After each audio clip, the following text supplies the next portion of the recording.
Bueno, pues hoy vamos a hablar sobre la enfermedad por reflujo gastroesofágico, que es una serie de videos que comprende toda la clínica del aparato digestivo.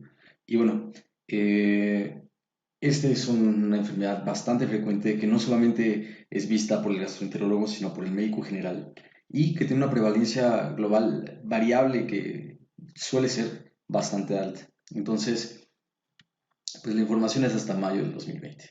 Vamos a empezar con esta pintura que es una pintura de Edgar Degas. Él solía pintar a bailarinas, tenía un peculiar gusto sobre este arte y entonces en muchas de sus pinturas él las plasma realizando pues algunos de los movimientos delicados y con unos trazos que pareciera un poquito degradado y en otros ser un poquito más gruesos y un poco más toscos. Bueno, como introducción, la enfermedad por reflujo la vamos a definir como la presencia de síntomas o complicaciones relacionadas al flujo retrógrado del contenido gástrico hacia el esófago. Bueno, y esta se caracteriza por dos síntomas principales, que es la pirosis y la regurgitación. Y ahorita lo vamos a ver. Bueno, se dice que uno o dos de cada 10 tendrán la enfermedad por reflujo, la cual, pues ya decíamos, se va a definir como la presencia de síntomas o complicaciones relacionados al flujo retrógrado del contenido gástrico hacia el esófago, que no necesariamente tiene que ser ácido clorhídrico, sino también algunos alimentos. Los síntomas más comunes, decíamos, iba a ser pirosis y regurgitación. La pirosis va a ser la sensación de dolor retroesternal, vagamente denominado agruras, y la regurgitación es la sensación de que el alimento vuelve al esófago. Y bueno, ¿cómo podemos diferenciar entre regurgitación y vómito? Bueno, porque el vómito casi siempre va precedido por arcadas y siempre va precedido por náuseas. Para esto, bueno, es necesario también aclarar dos términos importantes. Uno es el reflujo gastroesofágico y otro es la enfermedad por reflujo gastroesofágico. En este caso abordaremos la enfermedad por reflujo. El reflujo gastroesofágico no necesariamente es patológico, es más, no es patológico. Esto, después de comer una comida picante y después de inclinarnos, pues sale, ¿no? Vuelve, porque existe un aumento de la presión abdominal y entonces eso va a presionar al estómago y entonces hay un aumento de la presión gástrica y eso vence al esfínter esofágico inferior, ¿sí? Entonces, el reflujo gastroesofágico lo tiene cualquier persona y no es patológico. Uh-huh. Es más, tú vas y te comes unos taquis con chile y luego te tomas una coca y te inclinas y estás saltando a ver si no te da este reflujo gastroesofágico. Pero bueno, entonces decíamos que como definición iba a ser la presencia de dos o más veces por semana y que se asocian a molestia. Y bueno, los síntomas esos serán los dos principales, la pirosis y la regurgitación. Pero también tenemos otros síntomas considerados atípicos o extraesofágicos, que podría ser, por ejemplo, la disfonía, el dolor faríngeo, tos crónica, exacerbación del asma, dolor torácico, que sí son síntomas asociados a reflujo, aunque no exista pirosis o regurgitación. ¿Esto por qué? Ah, bueno, porque probablemente sí existe el reflujo y sí es patológico, pero no hay asociación con pirosis o regurgitación, es decir, sería asintomático. Lo que sí es que estaría refluyendo y entonces estaría causando daño a otras estructuras, por ejemplo la faringe o las vías respiratorias, tanto altas como bajas, en caso de que llegue hasta allá. ¿Por qué se da estos síntomas en el aparato respiratorio? Bueno, por dos mecanismos. Uno es la interacción del ácido clorhídrico al aparato directamente, o sea, el contacto directo del ácido clorhídrico y de los alimentos con los tejidos del aparato respiratorio, y otro es por una reacción vagal, es decir, el daño que se le está causando al esófago, también esta misma reacción vagal, pues por la inervación lo va a determinar como si fuera un dolor. Entonces, podríamos tener algunas manifestaciones en vías respiratorias. Esto puede llegar hasta sinusitis, la otitis media puede ser hasta una complicación en caso de que sea demasiado intenso.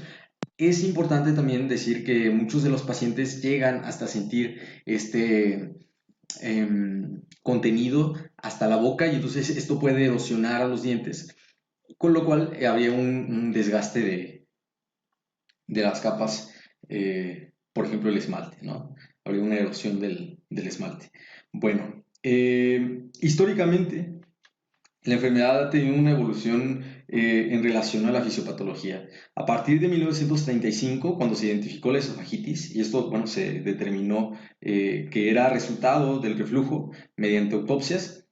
Después se dieron cuenta que podía ser, a finales de los 60, un artículo que consideraba la causa la hernia yatal, es decir, que una hernia yatal era la causante del reflujo gastroesofágico, pero la serie esófago-gastroduodenal demostró que la mitad de las personas que tenían síntomas asociados al reflujo y la mitad no, es decir, de todas las personas que tenían hernia yatal. Lo que quiere decir que la hernia yatal no era lo mismo, no daba los mismos síntomas. Y entonces el concepto de hernia yatal como causante de reflujo se puso en duda, hasta que en los 80 se determinó o existe la manometría que bueno, que identificó al esfínter esofágico inferior. Hay que recordar que en el esófago existe un esófago, perdón, un esfínter esofágico superior y un esfínter esofágico inferior. Y entonces el que se ve afectado es el esfínter esofágico inferior porque hay un vencimiento de que la presión es más o menos de más de 25 milímetros de mercurio. Eh, entonces, con la manometría se identificaba la presión que se encontraba en el esfínter esofágico inferior y entonces en base a ello determinaban si este estaba flojo o si estaba durito. Entonces, si estaba flojo, probablemente tenías una enfermedad por reflujo aunque no tuvieras síntomas, pero estabas teniendo estas manifestaciones. Bueno, al inicio se creía que era por una distonicidad del esfínter esofágico inferior. Hoy sabemos que es por unas relajaciones transitorias del esfínter esofágico inferior. Eso es muy importante. No es porque el esfínter esofágico inferior no sirva, sino porque se relaja transitoriamente. Ujú. Bueno, y entonces aquí tenemos algunos síntomas asociados a eh, ERGE, y entonces tenemos algunos daños que son esofágicos y síntomas sin daño. Entonces, dentro de los daños, pues tenemos eh, pues la necrosis, el daño que existe hacia pues el epitelio esofágico, estenosis, esófago de Barrett y pues puede llegar hasta un adenocarcinoma. El adenocarcinoma, ya hablamos sobre él, hay un video que los invito a verlo. Y síntomas que no necesariamente tiene que haber daño a la mucosa esofágica, pues tenemos pirosis, regurgitación, disfagia, dolor torácico, que bueno, en inglés heartburn es pirosis. Ajá. Que también, de hecho, suele ser muy difícil diferenciar entre un dolor torácico, por ejemplo, isquémico, a un dolor que corresponda a un daño de la mucosa esofágica. Ujú.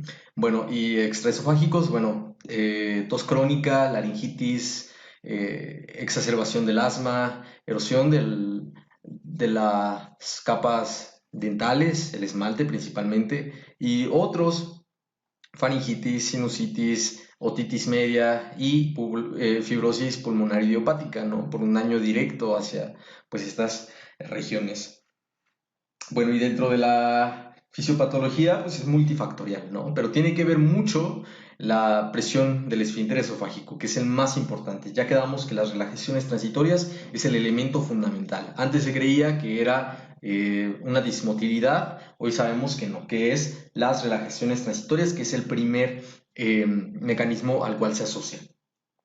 Bueno, ¿cuáles son las causas? Bueno, puede ser por un retardo en el vaciamiento gástrico, puede ser por disminución de la peristalsis esofágica, puede ser también que aumente la presión abdominal, por ejemplo, la obesidad es algo que predispone directamente hacia una enfermedad por reflujo, porque existe un aumento de la presión y entonces está apretando el estómago y entonces eso causa que exista un reflujo hacia el esófago directamente. También, por ejemplo, una hipersecreción gástrica, eso podría ser en el síndrome de Solier-Edison, donde hay una hipersecreción de ácido clorhídrico por un pancreatoma. También, bueno, por disminución del aclaramiento del ácido gástrico, esto, bueno, la salivación y la peristalsis del esófago va a favorecer que exista un aclaramiento, ¿no? Normalmente, pues existe un reflujo fisiológico, entonces este pasa hacia la mucosa esofágica, pero sabemos que la saliva pues es rica en bicarbonato Entonces por la peristalsis pues va a ser deglutida y va a regresar hacia el estómago,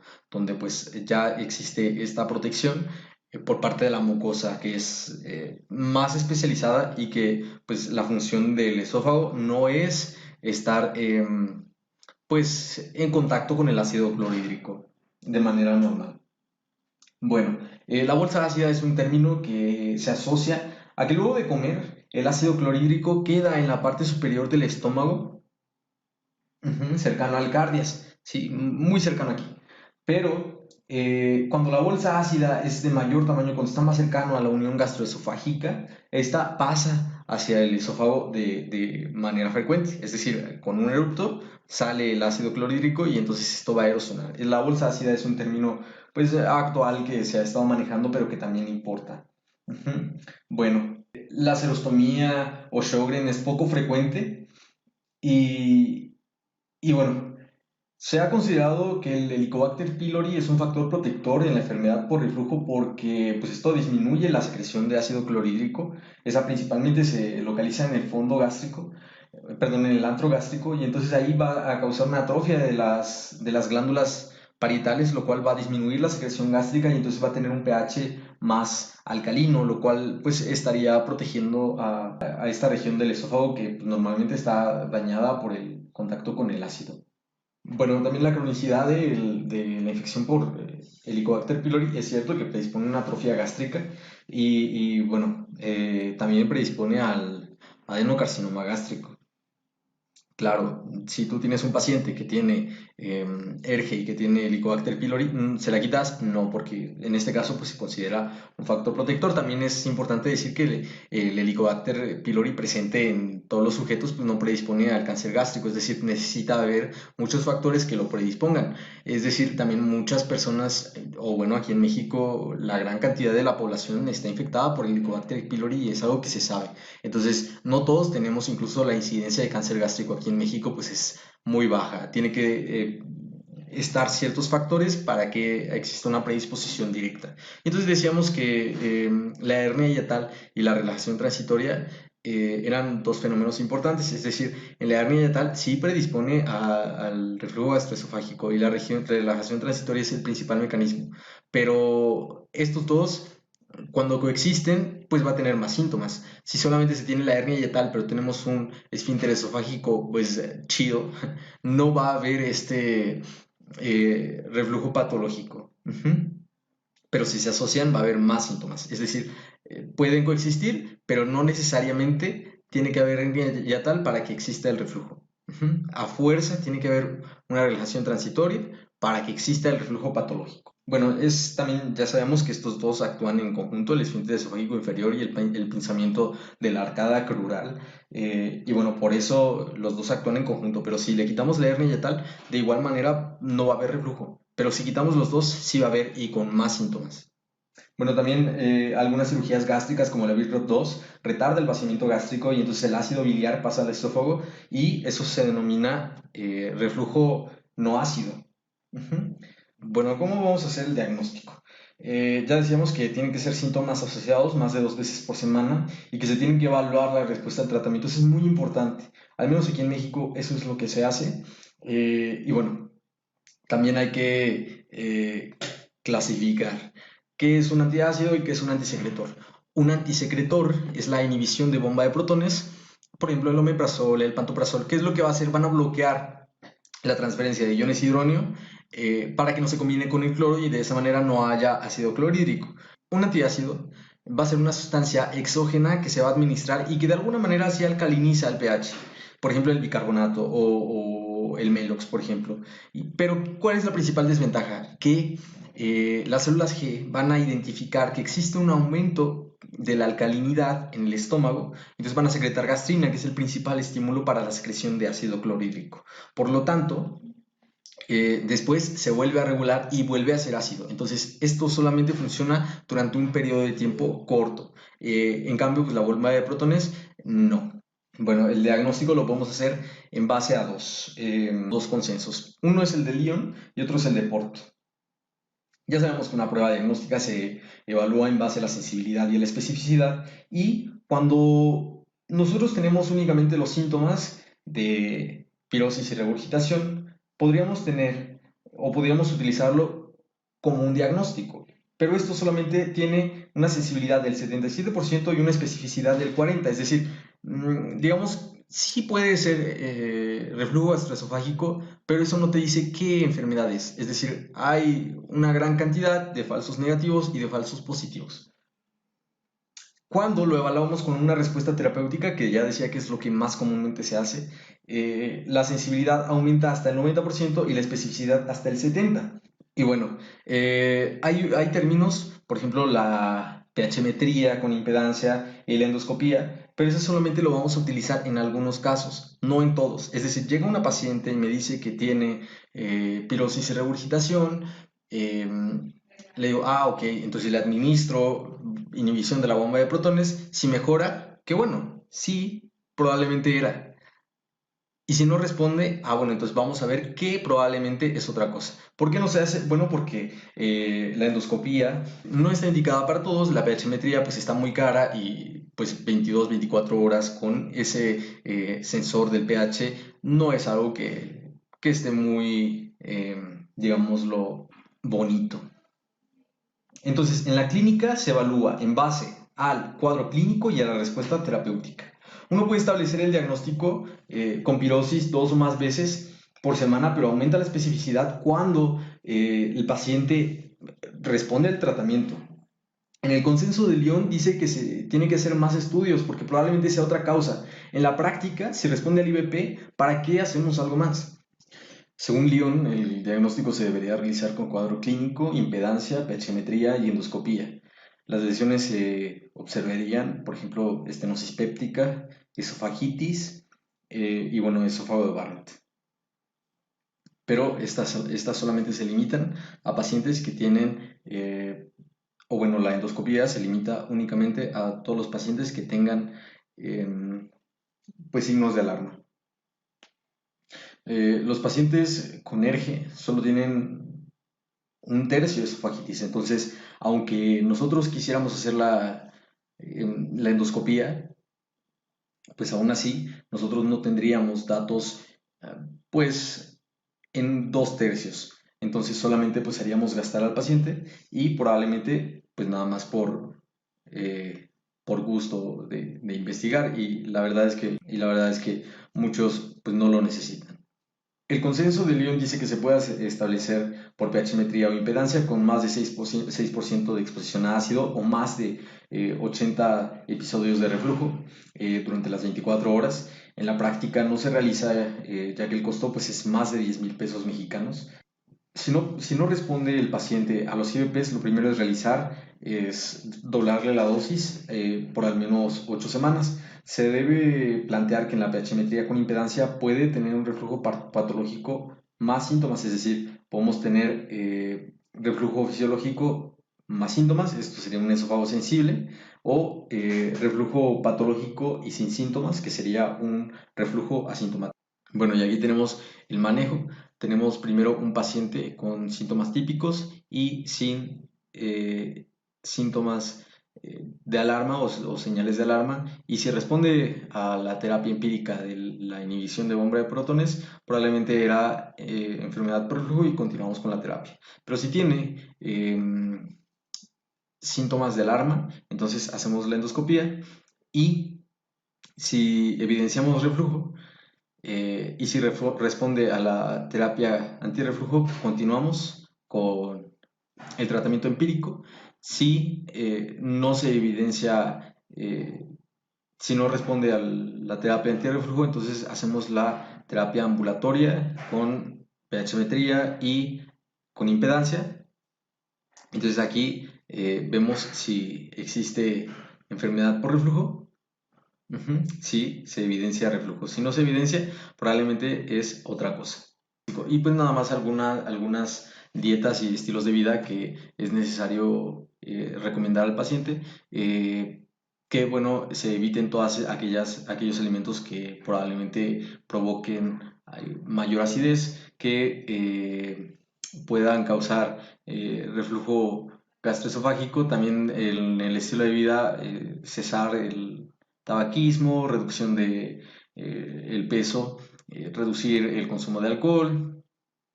Y bueno, también había algunos datos que actualmente pues se duda de ellos, era pues elevar la cabeza de la almohada o no comer durante 3 horas antes de irse a comer.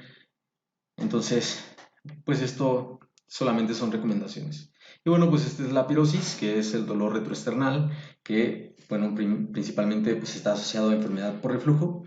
Y esto es la bolsa ácida, que era lo que les comentaba. Ajá. Y entonces esta bolsa ácida, mientras más está cercana al cardias, mayormente está en contacto con la mucosa esofágica y entonces esto es lo que va a estar causando. ¿Cuáles pueden ser algunos causas? La enfermedad por reflujo, esófago de Barrett y cáncer, bueno, ya estarían pues muy alejados de lo que nosotros estamos diciendo, pero también existe un riesgo. Hay que también mencionar que las relajaciones transitorias son las causas más importantes y bueno, se tiene que utilizar un tratamiento con antisecretores, no con antiácidos y bueno, también hay que mencionar que eh, pues si no tiene síntomas de alarma, no es necesaria la endoscopía y que se responde al tratamiento empírico. Lo más común es que sea enfermedad por reflujo. Muchas gracias.